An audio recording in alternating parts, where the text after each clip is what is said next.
ಸೂರ್ಯಾಂಜನೇಯ ದೇವಸ್ಥಾನ ಅಂತೇಳಿ ಇಲ್ಲಿ ಬಂದು ಹೋದ್ಮೇಲೆ ನೀವು ಏನು ಅನ್ಕೊಂತೀರ ಅದಾತೈತೆ. ಗಾಡಿ ತಗೊಬೇಕು ಅಂದರೆ ತಗೊಂತೀರಾ, ಮನೆ ಕಟ್ಟಬೇಕು ಅಂದ್ರೆ ಕಟ್ತೀರಾ, ಸತ್ವಾಗಿ ನಡೀತೈತೆ. ಇಲ್ಲಿ ಬಂದು ಒಂದ್ಸತಿ ಪೂಜೆ ಮಾಡಿಸ್ಕೊಂಡು ಹೋಗ್ರಿ. ಯಾರು ಬೈಕ್ ತಗೊಂತಾ ಇದ್ದೀರಾ, ಸೆಕೆಂಡ್ ಹ್ಯಾಂಡ್ ಕಾರ್ ತಗೊಂತಾ ಇದ್ದೀರಾ, ಗಾಡಿ ತಗೊಂಡ್ರು ಇಲ್ಲಿ ಬಂದು ಒಂದ್ಸತಿ ಪೂಜೆ ಮಾಡಿಸ್ಕೊಂಡು ಹೋಗ್ರಿ. ಒಂದು ಆಕ್ಸಿಡೆಂಟ್ ಆಗಲ್ಲ, ಒಂದು ಕೇಸು ಬಿಡಲ್ಲ, ಗ್ಯಾರಂಟಿ. ಅದಕ್ಕೆ ಸಾಕ್ಷಿ ನಾನು ತಗೊಂಡು 20 ವರ್ಷ ಆಗೈತೆ, ಇವತ್ತು ಗಾಡಿ ಒಂದು ಆಕ್ಸಿಡೆಂಟ್ ಇಲ್ಲ. ಈ ದಕ್ಷಿಣ ಮುಖ ಇರೋಂಥ ದೇವಸ್ಥಾನ ಇಡೀ ಪ್ರಪಂಚದಲ್ಲಿ ಎಲ್ಲೆಲ್ಲೂ ನೋಡಿಲ್ಲ. 100% ಪವರ್ಫುಲ್ ಇದೆ ಸರ್.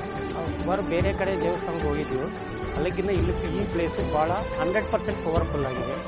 ಆದರೆ ಅವರು ಯಾವುದೇ ವೆಹಿಕಲ್ಗಳು ತಗೊಂಡ್ರೆ ಅಂದರೆ 2 ವೀಲರ್ ಆಗಲಿ, 3 ವೀಲರ್ ಆಗಲಿ, 4 ವೀಲರ್ ಆಗಲಿ, ಸೂರ್ಯಾಂಜನೇಯ ಸ್ವಾಮಿ ಸನ್ನಿಧಿಯಲ್ಲಿ ಪೂಜೆ ಮಾಡಿಸ್ಕೊಂಡು ಹೋದರೆ ಯಾವುದೇ ರೀತಿಯ ಆಕ್ಸಿಡೆಂಟ್ಗಳಾಗೋದಿಲ್ಲ. ಮೂರ್ತಿಯನ್ನು ಮನೆ ಕರ್ಕೊಂಡು ಹೋಗ್ತೀವಿ ಅಂದರೆ ಸಾಕು, ಇಮ್ಮಿಡಿಯೇಟಾಗಿ ಅವ್ರ ಕೆಲಸಗಳು ಆಗ್ತಾ ಇರ್ತದೆ. ಸ್ವಾಮಿಗಳು ಇದೆ ಅಲ್ವಾ ದೇವಸ್ಥಾನ ಇದು? ಹೌದು. ತುಂಬ ಜನ ದೂರಗಳಿಂದ ಬರ್ತಾರೆ, ಊರಿಂದ ಆಚೆ ಇದೆ, ತುಂಬ ಸುಂದರ ಪರಿಸರದಲ್ಲಿದೆ. ಇಲ್ಲಿ ಏನೆಲ್ಲ ಹರಕೆಗಳು ಮಾಡ್ಕೊಬೋದು? ಮೊದಲಿಗೆ ಇಲ್ಲಿ ಬಂದಂತಹ ಎಲ್ಲ ಭಕ್ತರುಗಳು ಕೂಡ ಪ್ರಪ್ರಥಮವಾಗಿ ಗುಟ್ಟೆ ಗಣಪತಿ ದರ್ಶನ ಮಾಡ್ಕೊಂಡು ಬಂದು ಸೂರ್ಯಾಂಜನೇಯ ಸ್ವಾಮಿ ದರ್ಶನ ಮಾಡಿಕೊಂಡು ಇಲ್ಲಿ ಹರಕೆ ಚೀಟಿ ಬರ್ದಾಕಿ ಹೋಗ್ತಕ್ಕಂಥ ಅಭ್ಯಾಸ ಇಲ್ಲಿದೆ. ಇಲ್ಲಿ ಆ ಒಂದು ಪದ್ಧತಿ ಇದಿದೆ. ಇಲ್ಲಿ ಹರಕೆ ಚೀಟಿ ಬರ್ದ ಅಂದರೆ 48 ಸಲ ಸ್ವಾಮಿ ಹೆಸರು ಬರೆದು, ಅವರ ಹೆಸರು, ನಕ್ಷತ್ರ, ಗೋತ್ರ, ರಾಶಿಗಳನ್ನ ಬರೆದು, ಅವ್ರಿಗೆ ಏನು ಹರಕೆ ತೀರಿಸ್ತಿರ್ತಾರೆ ಅದನ್ನು ಬರೆದು ಆ ಅರ್ಶನ ಹಚ್ಬಿಟ್ಟು ಉಂಡಿಗೆ ಹಾಕ್ಬಿಟ್ಟು ಹೋಗಿರ್ತಾರೆ. ಅವ್ರ ಕೆಲಸ ಆದಮೇಲೆ ಬಂದು ಹರಕೆಗಳನ್ನ ತೀರಿಸ್ತಾ ಇರ್ತಾರೆ.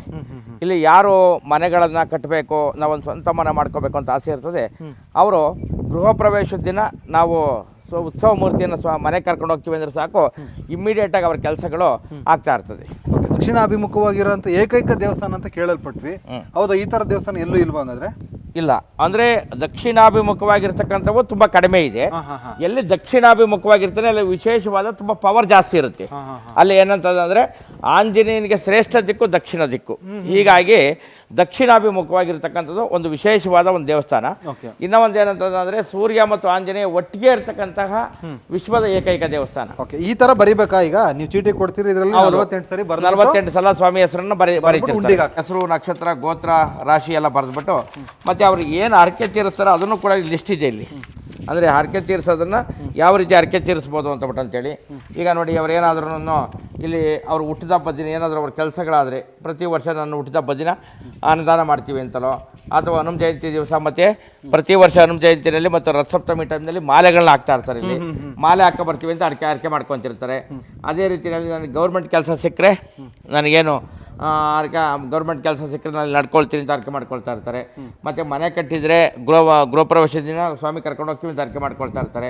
ಅಥವಾ ಕೋರ್ಟ್ ಕೇಸ್ಗೋಸ್ಕರ ಕೆಲವರು ಅರ್ಕೆ ಮಾಡ್ಕೊತಾ ಇರ್ತಾರೆ. ಕೆಲವರು ಆರೋಗ್ಯ ಸಮಸ್ಯೆಗೆ ಅರ್ಕೆ ಮಾಡ್ಕೊತಾ ಇರ್ತಾರೆ. ಕೆಲವರು ಇಲ್ಲಿ ಮದುವೆ ಆದರೆ ನನಗೆ ಬಂದು ನಡ್ಕೊಳ್ತಿರ್ತೀವಿ ಅಂತ ಅರ್ಕೆ ಮಾಡ್ಕೊಳ್ತಾ ಇರ್ತಾರೆ. ಈ ರೀತಿಯಲ್ಲಿ ಅವರು ಏನೇ ಆಗಲಿ ಅತಿ ಶೀಘ್ರವಾಗಿ ಮತ್ತು ಅತಿ ಸುಲಭವಾಗಿ ಅರ್ಕೆಗಳು ಈಡೇರ್ತಾ ಇರ್ತವೆ. ಈ ಬೆಂಗಳೂರು ಕಡೆಯಿಂದ ಬಂದರೆ ಇಲ್ಲಿ ತುಮಕೂರು ರೋಡಲ್ಲಿ ಬಂದರೆ ದಾವಸ್ಪೇಟೆ, ಊಡಿಗೆರೆ, ಕೋಲಾರ ಮಾರ್ಗವಾಗಿ ಬರಬೇಕು. ತುಮಕೂರು ಕಡೆಯಿಂದ ಬಂದರೆ ದೇವರಾಜದುರ್ಗ ರೋಡಲ್ಲಿ ಬಂದರೆ ಊಡಿಗೆರೆ, ಕೋಲಾರ ಮಾರ್ಗವಾಗಿ ಬರಬೇಕು. ಇಲ್ಲಿ ಕೊರಟಗೆರೆ ಕಡೆಯಿಂದ ಬಂದರೆ ಗೊರವನಹಳ್ಳಿ ಲಕ್ಷ್ಮೀ ದೇವಸ್ಥಾನದ ಮೇಲೆ ಬರಬೇಕು. ದೊಡ್ಡಬಳ್ಳಾಪುರದ ಕಡೆಯಿಂದ ಬಂದರೆ ಬೆಳವಂಗಲದಲ್ಲಿ ಬಲಗಡೆ ತೊಗೊಂಡು ಅಡಕವಾಳ, ಕೋಲಾರದ ಮಾರ್ಗವಾಗಿ ಇಲ್ಲಿಗೆ ಬರಬೇಕು. ಇಲ್ಲಿಗೆ